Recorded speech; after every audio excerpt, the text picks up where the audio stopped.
Well, I'm curious about whether you feel there are opportunities for us to improve our own business model in our industry. To characterize what I see happening too often is we get an RFP from IT departments who specify exactly what their systems need to look like. Right. And then they get weighed and measured by Morgan Chambers and Equitera and Co. Right. Through the lifetime of our contract, and it just cuts with inflation at the brain. Right. I find that what we sell is often very bespoke. It's not practical. We don't get the learning curve advantages, and we don't bring to bear the full value of the innovation we describe in here. Right. Do you see yeah, so you're speaking of IT services, right? It's absolutely true that, by the way, there are very gifted and talented CIOs, and I'm seeing more and more of them taking on an innovation role. So they're also chief innovation officers in some cases. But the classic behavior of trying to re-engineer IT for lower cost is worth doing. It's definitely worth doing because IT services actually wasn't on the bubble chart, but it's also very wasteful.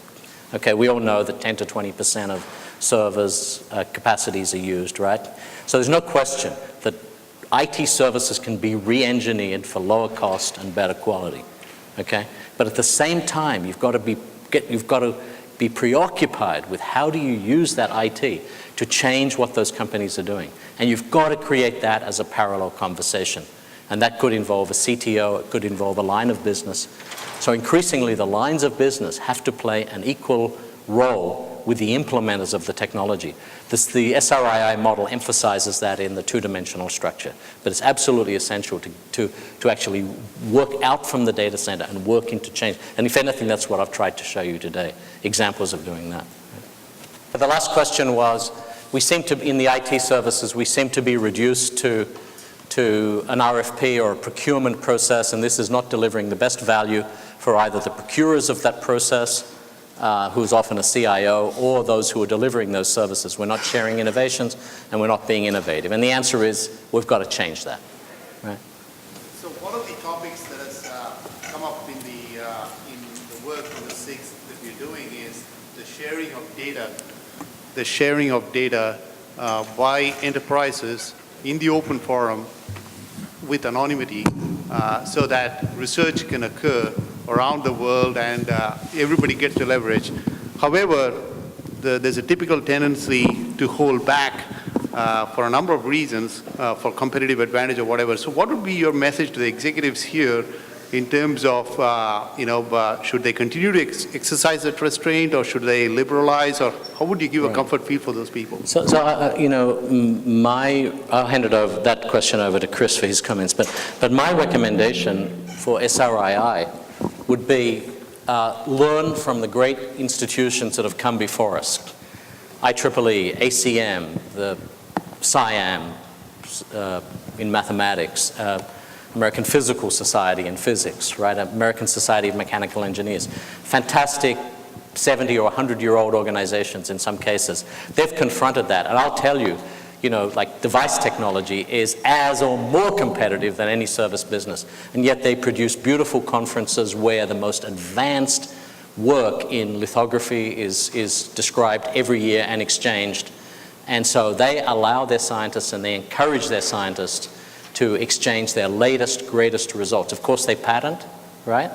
But they also exchange, and they strongly encourage competition, not just in the business sense, but also in the intellectual sphere. And why? Why do they do that? Isn't that a leakage? I mean, wouldn't a straight-laced business person stop that publication? No, because his people become better, the whole industry advances faster, it doesn't go into Baumol traps, right? And also, because if he doesn't do that, he doesn't get to keep the best people. So we've got to learn from those great organizations that have come before us, and we've got to get, at SRII, we've got to get top quality papers that are surprising, change people's minds about how things are done. And actually push the edge, work at the boundary of whether it's publishable and whether you can get it approved by your company. We need to be having arguments about whether it's publishable or not just publishing things that we know we can get approved. Good point. I think as we discussed yesterday about the subject of cooperation and competition, this is exactly our strategy. We're going to, yes, maintain that balance, but we're going to keep pushing the boundary. I would like to hear your comments on the issue of data ownership when we try to get into that cloud in order to search for information to do the work. And also the issue of the fallacy of exhaustiveness in data. People have a tendency to think that every information can be found on the internet or somewhere out there in the cloud, but maybe there are certain critical information that might be missing in that cloud. Yeah. You've just highlighted, so the question was about the availability, the privacy, the ownership of data, and you're highlighting an extremely important point that we've been working through actually for a number of years in all kinds of industries, for example, the entertainment industry, right? And we haven't found a really good solution yet, although I'd say things are getting better around music and videos and so on. They're getting somewhat better, but it's still a huge problem, and in fact, it's, the issues of IP have become extremely problematic in that industry. And we do risk some of those issues being felt in other industries as well.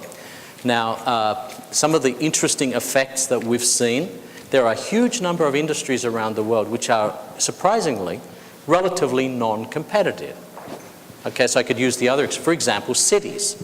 Cities are trying to do everything they can to provide the best for their citizens, and they don't necessarily want to own IP or restrict IP. So that would be an example.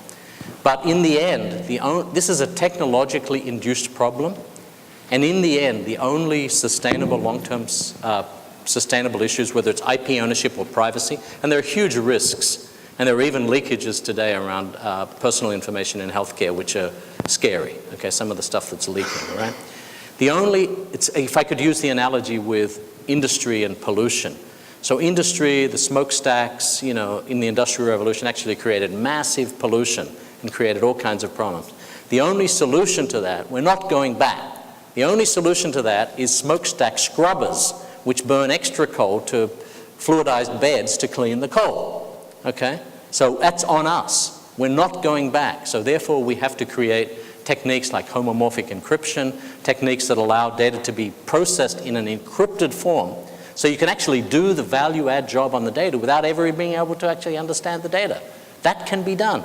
In a relatively few instances today, that can be done, but increasingly, those kinds of techniques. Those are fantastic research problems. They're very hard mathematical computer science problems. And those are the problems we're going to have to work on and solve if we're going to break through those issues, and those issues are not going to hold us back.